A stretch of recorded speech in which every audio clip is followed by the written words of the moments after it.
Here with Miami coach Chris Bergeron. Miami loses 5-4 to number 7 North Dakota tonight. Coach, you said you wanted to see some more fight from your team. How did you feel they responded today? Great. We had fight tonight. There was a couple times early where I wasn't quite sure, and I think a couple pucks went in our net that don't normally go in our net. That's just the reality of it.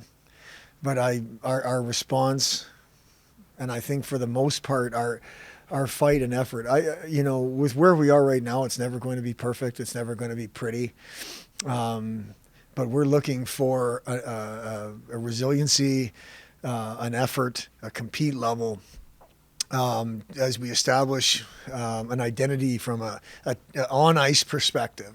I thought for the most part we did that tonight, and it's discouraging because our feeling is our players deserve better. I'm not saying theirs didn't. They're a great team. They're a great team for a reason. That's not 1 year and you get that.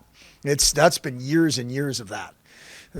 Guys blocking shots for each other on the other side. But I thought our guys were doing that too. But it wasn't a challenge to the group. I know we can compete harder, more consistently, more top to bottom in our lineup than we did last night, and I thought we did that tonight. Power play has been effective in the last few games. 2 more goals tonight. What did you see out of those units? I thought we had a really good night in the power play last night and didn't get much reward. Thought we were probably better than 1 for 4. I really liked our power play tonight. Liked our penalty kill. I really liked our penalty kill. Unfortunately that last one they scored turned out to be the game winner. And I thought we did a great job on the penalty kill. But when you've got players like that Gaber boy, I mean, he's a really good player, and you give him opportunities on the power play and they score. But I thought the special teams, for the most part, all weekend long was pretty good. How do you manufacture more chances equal strength then?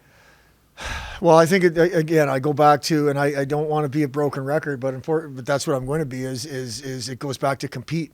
We have to fight and win that loose puck. Then we have to have more ozone time. Again, watch the team in the green play. Watch how they play with their size and their compete and their fight for that loose puck. And they're playing fast and so on. That's what we need to do. We need to hunt down those pucks. We need to win those pucks. We need to protect those pucks. But it's not, because the way everybody defends these days, off the rush stuff is not easy. That's our first breakaway of the year, I think. Chase's breakaway and a goal. And it was a great play by us at our defensive blue line. But I think most of the offense is created in ozone play. And that comes with fast, compete, winning pucks, hunting pucks, second and third opportunities. That's how we're going to do it. And that's where we're not changing the plan. We're just going to get better at it. You mentioned the resiliency, kind of get down 3-1, but then battling back. They would score, you would score. Yeah. Feeding off the crowd, 2 great crowds this weekend. Just talking about the atmosphere and getting to play a full series here. Yeah, well, first of all, thank you for bringing that up, because it was a great crowd both nights. Really great to see people back in the Goggin and having fun. Again, we all want to win games, and we are going to. But to go through this together with our student fan base, with our town and surrounding town fan base, and getting this program back together to where we all want it to be.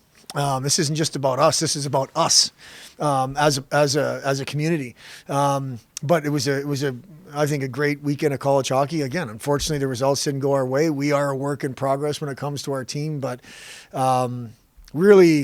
really thankful to our fans for coming, and hopefully they'll have fun. And like I've said before, they'll want to come back and maybe bring a friend next time. Appreciate it, Coach. Yeah, thanks a lot. Here with Michael Regush after Miami's 5-4 loss to North Dakota. After last night's loss, get down 3-1 today. It really felt like you guys battled and kind of kept coming back, kept finding that resiliency. What did you think of the effort tonight? I mean, obviously, you don't want to give up 5 goals, and you don't want to be. We have to find a way to not find ourselves in these holes. I don't know if we've scored. Outside of the second game, I don't think we've scored first once in conference play. So we have to find a way to not be down in games. But don't want to take a moral victory away. But it is good we battled back. Fletch scoring late in the game, kind of put us within 1 is huge. And then But obviously, when you're giving up 5 goals a game and you're constantly fighting from behind, it's tough to be in those games and to find victories. 5 straight games with a power play goal for your team. Talk to me about the power play. You had a goal and assist on a power play night. Yeah, everyone's contributing. Starts with guys doing good things in practice. We've had guys in and out, right? Obviously, Chase Greasox out of the lineup this weekend. So guys are stepping in and just trying to contribute wherever they can and being focused from the jump, and that starts in practice, and it's translating into games right now. So that's a positive for us. Can you talk about the penalty kill today? Obviously took 3, but able to kind of slow down what is a very potent power play for North Dakota. Yeah, I think it starts with, again, practice and coaching. We kind of knew what their game plan was. Gaber's a great shooter. They obviously look to feed him 17. So it's just kind of realizing that. He's still scored. I mean, he's got a great shot. So being aware of that, kind of their main looks. And then we would like to slow them down a little bit more across the weekend. But I think it's being aware of their top guys and then trying to limit that as much as we can. First full series at home this year. Great crowds both night. What was it like to be able to play in that atmosphere in front of fans here in Oxford? Yeah, it was awesome. Obviously, we've great fans. I mean, it's new for me. That's the 3rd game. Really enjoying playing in front of them. I'd like to give them a win come the LIU weekend when we come back, but it's been really fun. Thank you for your time. Appreciate it. Thanks, guys.